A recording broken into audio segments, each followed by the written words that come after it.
Hello and welcome to Glass Tire. This is a relatively new series we've got going called Checking In With, where we, staff at Glass Tire, decide who we would like to check in with for the day. And Christopher Blay is doing it, and Brandon Zeck is doing it, and I am doing it. My name is Christina Rees, and my first check-in is with Leslie Moody Castro, who I'm so happy to see. It's so nice to see your face.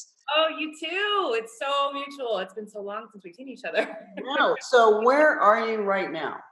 Yeah. So right now I am at a residency called Casa Lu. And the residency has two homes, one in Mexico City, and I am in the one that's in a tiny town called Tepoztlan, which is a mountain town, maybe like an hour and a half to 2 hours outside of Mexico City. It's tiny, tiny, tiny. It's usually like there's like a nature preserve and like this like pyramid on a mountain, but we're sort of off in like one of the side towns that where like people work in the city, Tepoztlan, and live out here essentially. Yeah, so we're just So like right. have you been there for this whole kind of shelter in place time?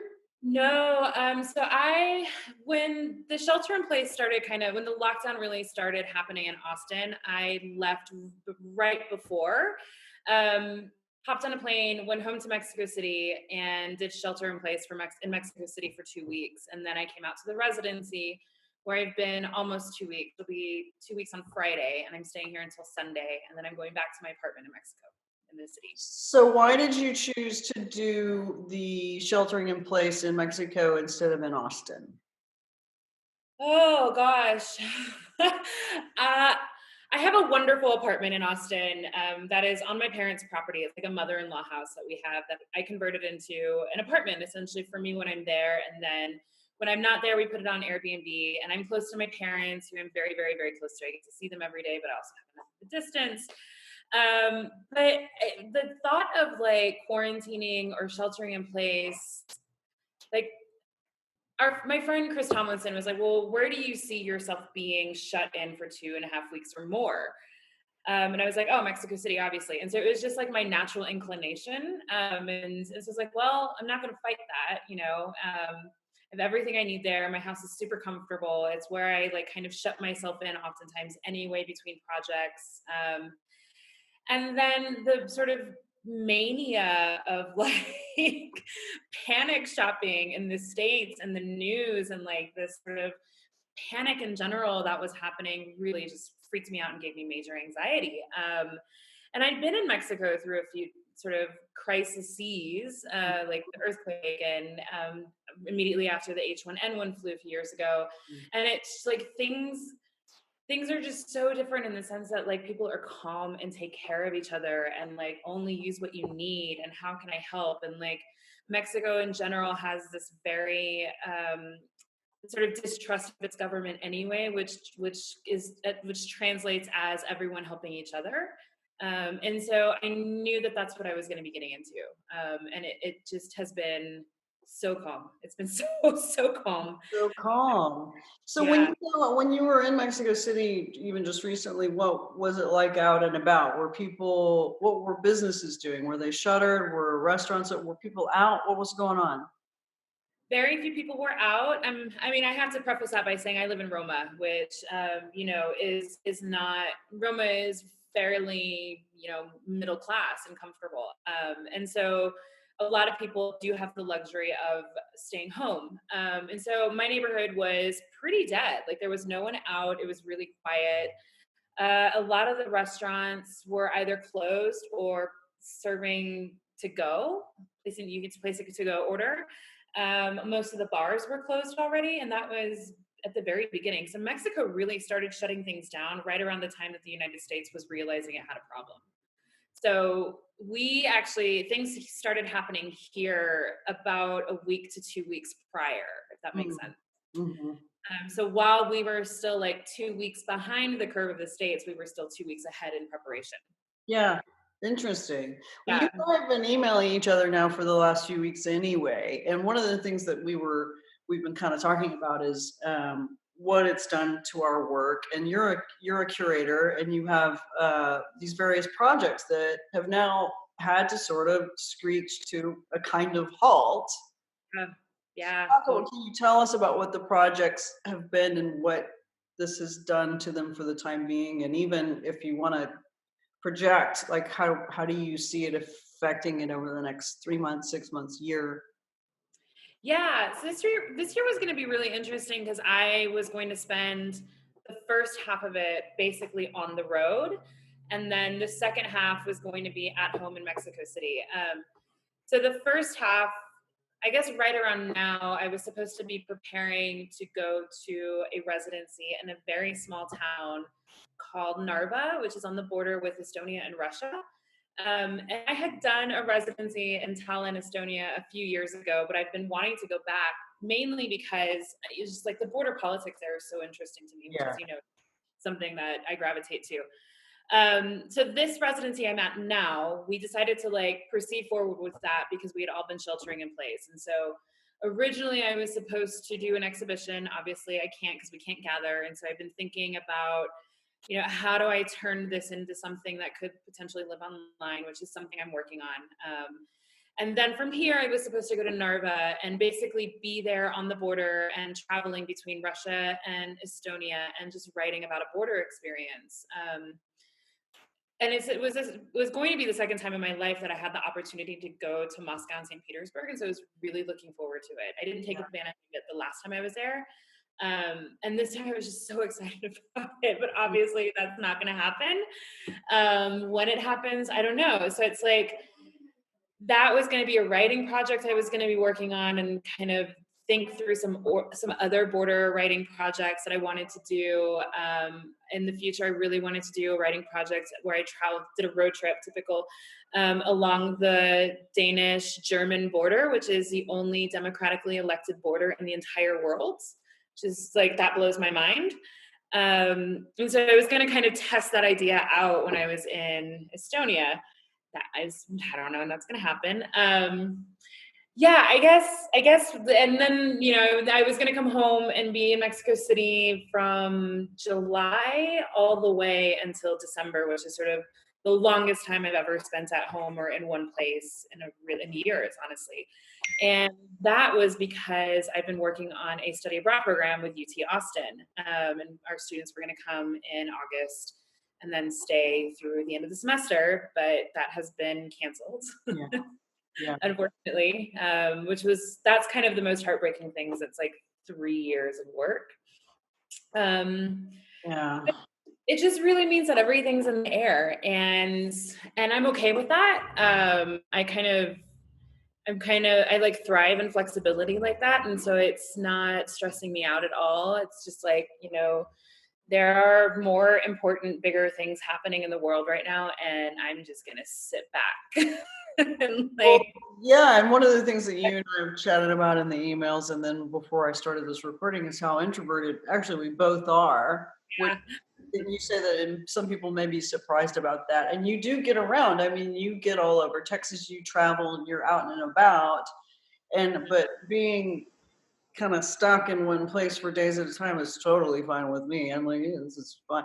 And you seem to feel that way as well. But it's not really the nature of our jobs. Like, the nature of our jobs is to be out and engaged with people and their art. So it's counterintuitive. Do you feel like different hats, Christina? Do you put, you're like, okay, now I'm going to gear myself up and I'm going to put on my performance hat and I'm going to go talk to people and be social, and then I'm going to take it off and take a nap? Do you do that? I do to some degree, especially with some glass tire stuff, and especially, I'm just going to get real personal here. When we have weekends that are like events, like when we do off-road or the gala, which was canceled this year because of this, I do exactly that, and I get up and get psyched up, and I'm like, I got to be on and on and on and on, but it goes on for days sometimes. Yeah. By the end of it, I'm so hollowed out. It's kind of disgusting. It's like I just need to crawl into a hole, and I would crawl into a hole for a year if I could.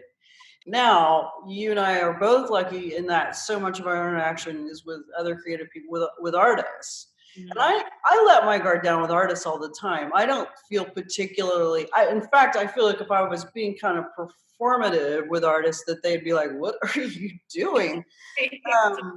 So I'm kind of like, yeah, it's just, this is who I am, this is who you are, and I can be cantankerous, and I'm kind of an asshole, but I'm not an asshole in their studios. But I mean, I think that there's a kind of an appreciation for just being extremely, yeah, honest about who I Yeah. am and how I'm responding to stuff. I also tend to actually just get really enthusiastic because I get really excited when I see stuff and when Yeah. I'm around artists who are doing good work. I mean, that's genuine. I'm having a genuine response. And despite being introverted and the fact that if you leave me alone for too long, I will actually choose to be alone for longer, I can surprise myself by how much energy I can have when I finally do get around people who are smart and are interesting and are doing cool stuff. And Mhm. I do miss my friends, and I'm lucky in that I don't have to interact with a bunch of bozos all the time. Totally. I think that I mean, I love studio visits just because of that. Like you don't have to put the performance hat, or at least I don't have to put the performance hat on because there is a certain sort of meeting in the middle of vulnerability. You know what I mean? Like an artist is sharing so much on the table with you that is not finished. Like these are thoughts that are not totally finished. And that's a really, really hard place to share things. And so and I acknowledge that and I recognize that, and so I want to be able to meet them in the middle with that as well. And so it's you start, it's kind of like an awkward first date where you start by fumbling a little bit and finally get to the middle where you're in your groove and communicating well and everyone's comfortable. But yeah, when when it's events or something, is like the art fairs just happened in February in Mexico City, and man, that was a full week of having people here on the ground. It was just events for a full week, day after day. And then leading up to that, prepping for collectors and whomever to come here. And so by the time it's all said and done, it's I've been on for almost 2 weeks. After that, I need at least a solid week where I don't talk to anyone. I don't leave my house. Most days I'm just in bed. It's just recovering. Yeah, it's a weird thing because yes, we can turn it on, we can do it, we can be it social and whatnot, but when it comes to you get to a certain point, you're I'm shutting down now. And it's weird because extroverts, it's the strangest thing. My brother Brian is an extrovert. He's a middle child. That's pretty classic middle child stuff. But I believe that extroverts don't actually believe that introverts are real or aren't crazy. Like it's a pathology. And maybe it is. I don't care. I don't give a shit if somebody thinks I'm pathologically introverted. I am. I'm actually kind of antisocial, but it's very real. The need for solitude is very, very real. And it's a thing that kind of keeps us mentally sane. It's no mistake that my form of exercise is either taking really long walks by myself or taking a run by myself. I don't even exercise with other people. No. I often, I just don't do a whole lot of other stuff with other people, period. And I don't think anything of it. I just don't, it doesn't occur to me that I need to be until I guess I reach a certain point. And one of the things that we talked about with this corona thing and everyone kind of doing this self lockdown is that when the choice is taken away from you about where you spend your time and who you spend your time with, you start to really miss things. So I really miss going to see art. I know that. I didn't Yeah. even know that was going to happen, but it has happened. And to some degree, I do miss, I'm checking in more with my friends who live out of town, and I'm doing more of this, how are you? How do you feel? I have certain friends who I'm worried about, if they got this, it would be bad. But, you know, I feel like I should be suffering more than I am. It's weird. I do too, but it's this is so a natural state for, pandemic aside, this is such a natural state for me to be in anyway that I mean, the only difference is that I've got things on pause and I don't know what's coming next. And so I've been able to read a lot of books and take Oh, that I don't usually do. yeah. And those have been the really big differences. I've been able to be at home in Mexico for a lot longer than I was planning, which is also really nice because for as much as we travel, I also equally very much miss my apartment. Yeah, and I guess the other thing too is I have been checking in with people all the time, and that's something that I just do anyway. I think with this lifestyle that we have, you and I, of like going all over the fucking state to see art and see people, one of the things that I really worry about is losing connectivity if I'm not physically in a place. Yeah. And so one of the ways that I try to avoid that, or at least combat it, is by constantly checking in with people. It's like whenever someone, kind of pops into my head, I'm like sending an email right now, sending a text message right now. It's been a while since I've heard from you. How are you doing? And I try to really stay on top of that and be good at that. It's like, and that's my way of like maintaining connectivity, like regardless of distance, I think. Yeah. Um, and it's also such a like it's such an easy gesture. There's no reason not to. It's like I can't say, "Oh, I didn't have time to send you a text message." It's like That's true. No excuse. I was thinking about the thing with the studio visits too that you and I were talking about a minute ago, and maybe one of the reasons it's easy for us to go in and do a studio visit and be really present for a studio visit with an artist is because the nature of our work, when we really do roll up our sleeves and do the work that we do, it's solitary too. There's a certain amount of creation involved, and you do a lot of writing, and I don't do as much writing as I should, but writing is a very solitary gesture, and then you get it out in the world, and it's for an audience. It's a form of communication. I'm not an artist. I don't make art. I don't make music, but I do write, and it's just enough of a way to empathize with an artist and what they do in a solitary way in their studios of making this thing, this object, this thing that communicates something. Being able to say and being able to think, I know what it is to be on your own and to be in that zone and for it to be extremely intense and to hope that it's going well and to hope that the thing that you're doing is going to reach an audience, an intended audience, an unintended audience, whatever. And I think that puts us in a place where we can kind of meet the artist in the middle and be like, yeah, I get how intense this is. I get how important it is and how crucial it feels to your existence and your sense of being a human. And I know, and I always think, when young artists are like, why do I need to go to art school? Or why do I need to, I won't name him, but there's a very young artist who lives up in the Panhandle who's debating whether or not to go to art school. And he's got stuff out on Instagram and he makes this conceptual stuff. And I almost feel like I've sort of mentored him a little bit, but I can't stress to him enough how much it's important that he spends time with other artists.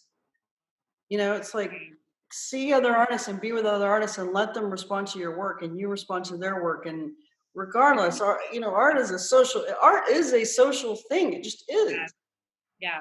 I totally agree. And I hadn't thought about the connection between like being a writer and being an artist. So once I like when I'm writing for Glass Tire, this is sort of when I'm writing for anything, like once the work goes to the editor, it's like I don't own it anymore. That's right. Once it goes to you, it's Glass Tire's, it's yours, and you're one of the very few editors that I totally trust to like edit it as needed. Otherwise, usually we do between 2 and 3 edits back and forth. But like once it's out of my computer, it's gone. Like sometimes I delete it. and then Wow.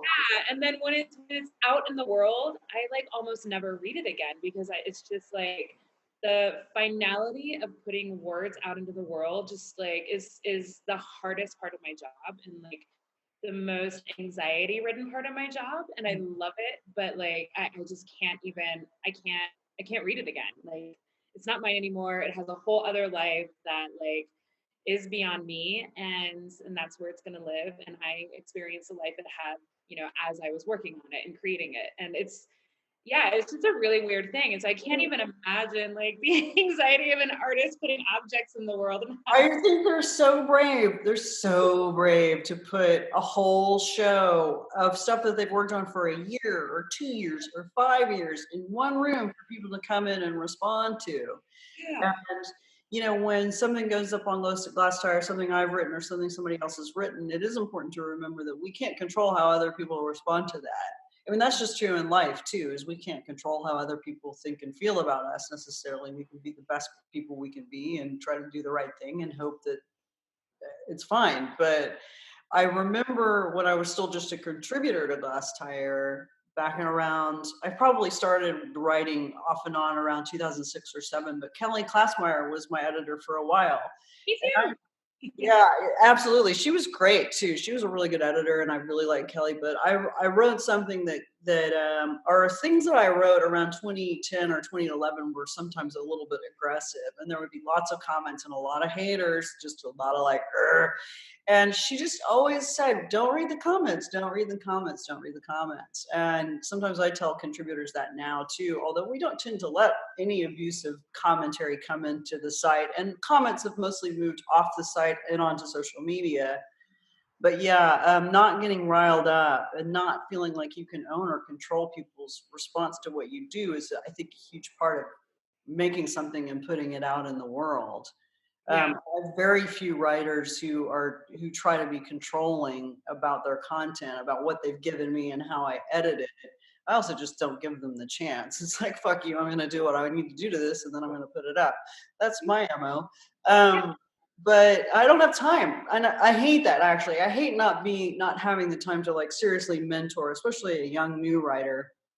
And I'll try to do it a little bit. But yeah, artists, man, a whole show. You know how terrifying that is for a lot of them? And they've got to go stand in the reception and stand there and be like, there's a crowd here. What do I do? Oh, God. I think a lot of people don't know about me too. So like whenever I open my own shows, I have like a near panic attack the night before the public opening.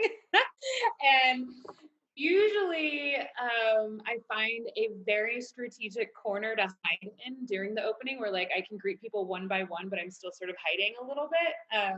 Because it's just like it's so anxiety ridden for me. It's like I do not like that part of my job at all, even though I love, celebrating and seeing people and opening the show. If I could just get like a bird's eye view and look down, I'd be happy.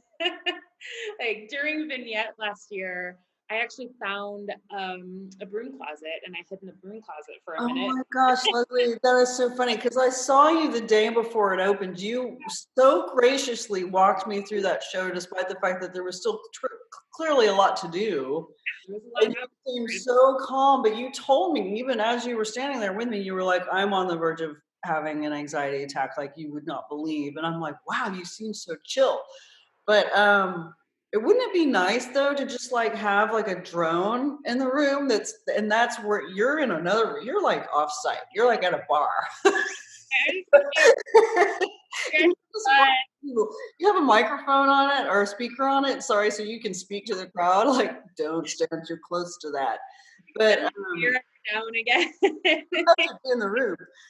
When I ran a commercial space, road agent, it was way more anxiety stricken for me because there was also the pressure of having to sell the work. Yeah, it's a And lot. I worried so much about bringing crowds in and being able to sell the show if I could possibly sell the show, unless it pre-sold, which was always like magic. But then when I did Fort Worth Contemporary Arts, and it was a university gallery, and we didn't have to sell the work, that was automatically, I'd curate those shows, but it was automatically so much less stressful than having to sell the work, that I was like, this is worlds better. I'm so grateful I don't have to like put money on it. But I'd still get really nervous. I get performance anxiety like nobody's business. It's like it's the weirdest thing. And I usually like when I'm working with really closely with Vignette was a little bit different, but when I'm working really closely and collaboratively with artists, I have to explain that like I'm not being aloof, I'm just freaking the fuck out. you know because a lot of we do have very social jobs, and a lot of what we do is so public, and we are expected to be the public face of a lot of things. And so I think that like it's a learned behavior for me. I'm also an only child. I grew up just me and my mom. I have an older brother, but we didn't grow up together. And so I'm really used to just being by myself. And I learned how to perform literally because I did music from the age of 4 to the age of 18. I'm a classically trained singer. Uh, I trained for a very long time until I was just like, I am fucking done with this. And I closed the book and I walked away. Wow. But what I didn't know was that like all of those years of being able to stand up and perform would actually translate to being able to do this function of my job. you can use that. Yeah, it's wonderful training. I used to play in rock bands in high school and college. I was the front man of various rock bands, and I'll use that. It's a Yeah, persona. It's just yeah, kind of it's you. It's just a shaped and polished version of yourself, but it's not and quite like acting. It's not so much like a whole character that somebody else has written. no, Still, it's a lot of work. Even just going to parties for me can sometimes just be like, ugh. yeah, me too. I can feel the sweat dripping down the back of my neck and then down the back of my it kind of like it's almost like the sweat originates at my ass and then just drips down the back of my legs. It's like, My hands, I'm like, oh God. yeah, and the hands. It's like, I'll shake your hand with my gross, sweaty hand. God. All right, but Christina, how are you holding up? So we have the opposite problem because I have zero work right now, which doesn't happen very often, and you have a ton of work, which you Yeah. always have. But with the 5-minute videos, 5-minute videos are poured in, and we knew that we needed to do that. It just made sense when it came up at the last staff meeting where we were all together. It's like, what can we do? So we're brainstorming, what can we do? And that one was just like, as soon as I think I said it, and then Christopher Blaine named it, like gave it its name, because I was like, let's just crowdsource. Let's just get everyone to send us their shows, because that's what's going to have to happen. And that's been good. And mostly I like it. Like there is an overwhelming amount of work. And we did pivot quickly to become kind of like a resource. Like, let's get a lot of content out there. Some of it's 5-minute tours. A lot of it's news. And then we'd also just do other content like drive-bys and fun stuff.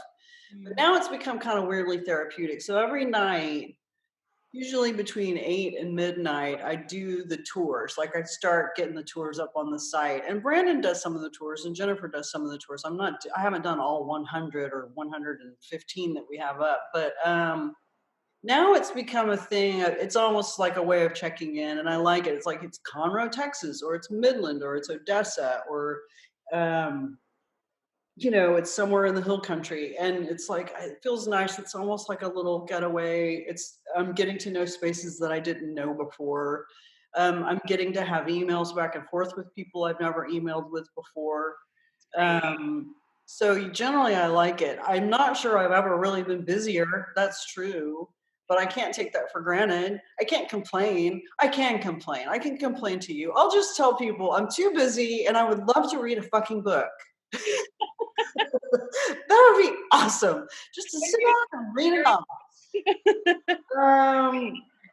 Like, I haven't gotten to stream stuff, like I was streaming Tiger King and everything else. I'm like, oh. But then again, I'm like, yeah, but I hide in my work anyway, Yeah. I've been watching I haven't watched all the videos because I have to mentally prepare to sit in front of my computer for so long, but it's been really cool how, obviously, the city centers are really big. And so, of course, a lot of content is coming from city centers. But to see some of the decentralization happening from the smaller organizations and institutions that we don't have the opportunity to travel to as often to, like Midland, for example, or anywhere in the Panhandle, in the Valley, it's been really nice to see that and to see so much content coming in from those places as well. And balances out this sort of city center periphery, which I don't like to use that word, but it balances that out a lot, which has been really nice to see. Yeah, the balance is great. So to get a video from the Nasher and then get a video from an art league, 45 miles outside of Houston it's one of those things that just makes me feel good about Texas as a kind of discrete art world, if you can call it that. And I was going to say, we were talking about this right before I hit record, but we were talking about how you did a top 5 with us recently. You shot it with Brandon and Austin. And you're one of the few people we've had on a top 5 who gets around. I thought about another person who gets around Texas, but I'll say that in a second. But you get around Texas the way we get around Texas. And you were able to really speak to that in a way that I found inspiring. I was thinking Caleb Bell and Tyler. Yeah. Really using whatever free time he's had prior to Corona to get around Texas, because he's a curator and he needs to bring stuff to the Tyler Museum of Art. And he takes that job very seriously. He's very young, he's very earnest, he's very sincere, and we all love him. We adore him. And he's doing these Cool. kick-ass shows. Caleb is so cool. Yeah. So to sit down and talk with him is like sitting down and talk with you or me or Brandon or whoever gets around a lot, because he knows all the spaces and he knows the artists. And I've got to say, if there are any like big institutions or regular open call big shows that are looking for a curator who knows Texas, call him, because he knows his stuff at this point. It's been, I met him when I was doing the biennial, because I went everywhere, or most places. Yeah. And so he was if I remember correctly, because that was 3 years ago, he was sort of just starting out in the position. And so it's been so cool to watch him become comfortable in the position and like really make it what it is, and really own it and mold it to what he wants it to be. And I also have to say, around that time, I met his executive director at the time, who I believe is the same director. And there was so much trust there. And so you can really see that like Caleb was given agency to kind of create the position that he wanted.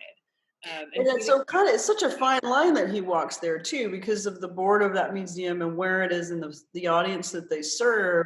He needs to bring in shows that, you know what I'm trying to say. It's like they need to be relevant and, but they need to not alienate a lot of people. Yeah, there's a certain amount of grace at which he has to approach his job in curating. There's a lot of like, there's a varied audience there, like he's catering to an audience of multiple universities at different levels. And people are coming from outside of Dallas, but also coming from like other parts of like Louisiana. Yeah, there's a lot of like varied audience, and he does a really graceful job of it. And he's just I think of him as being just a kid, but it's like, well, I guess he's not a kid. He's a grown man doing a good job. I do that with everybody now. I'm at this age where I'm like, everyone's just a kid. My own doctor is just a kid. Who is behind you? What is this painting? Okay, I'll finally tell the story, because this is in a lot of top fives at this point. So that's a picture of me. What? I'm at my mother's house in Fort Worth. The artist who painted it, her name is Devin Nowlin. A lot of people know her. She's terrific. Yeah, so Devin painted this. So she and I used to work together. When I was the curator at Fort Worth Contemporary Arts, she was the gallery manager. She was terrific, very patient with me and my weirdness. And one of the shows that we had was an Angus Fairhurst show where we brought in his big bronze gorilla, the title of which I never can remember, even though it's one of my favorite artworks in the entire world. And that's the whole show is just that one piece of this gigantic bronze gorilla, and his arm is off and it's sitting about 10 feet away from him, and he's looking at it.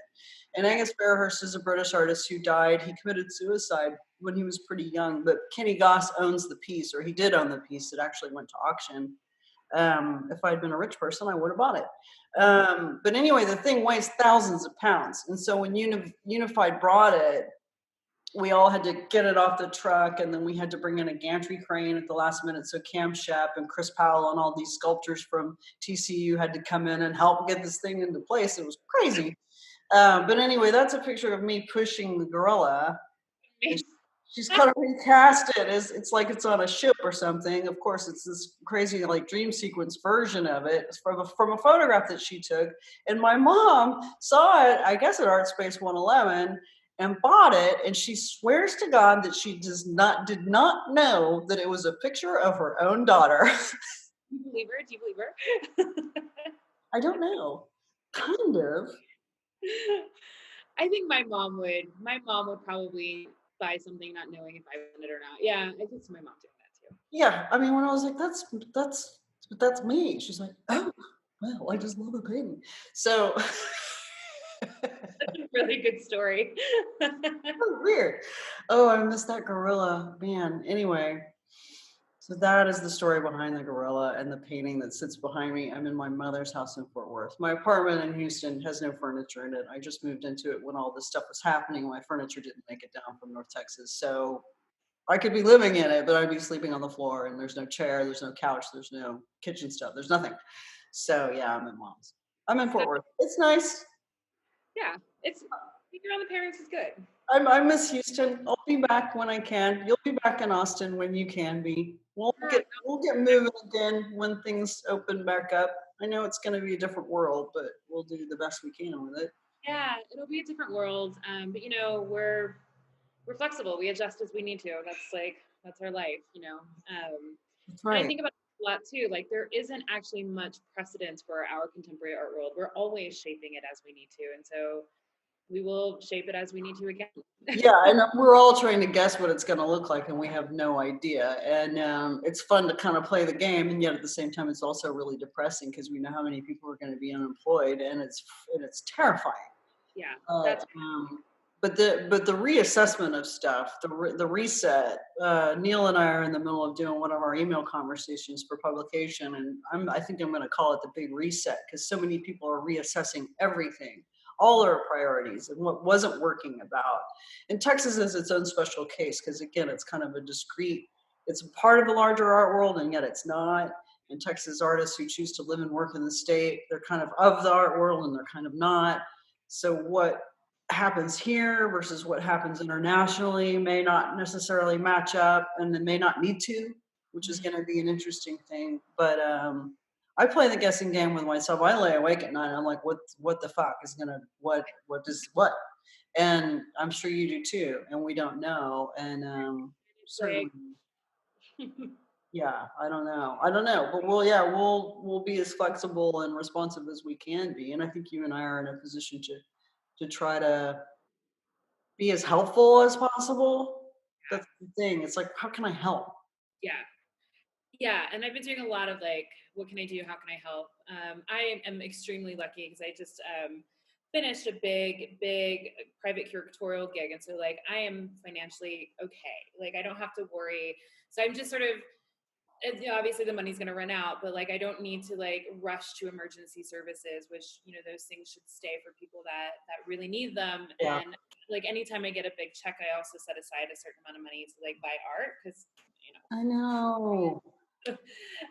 and so I've just been like flowing through that buying art budget and like buying from whoever I know needs it, and like who can I help, with a purchase that makes a difference but won't completely like break the bank. It's just like those little things that I can do, that I have the power to do, that I will do it.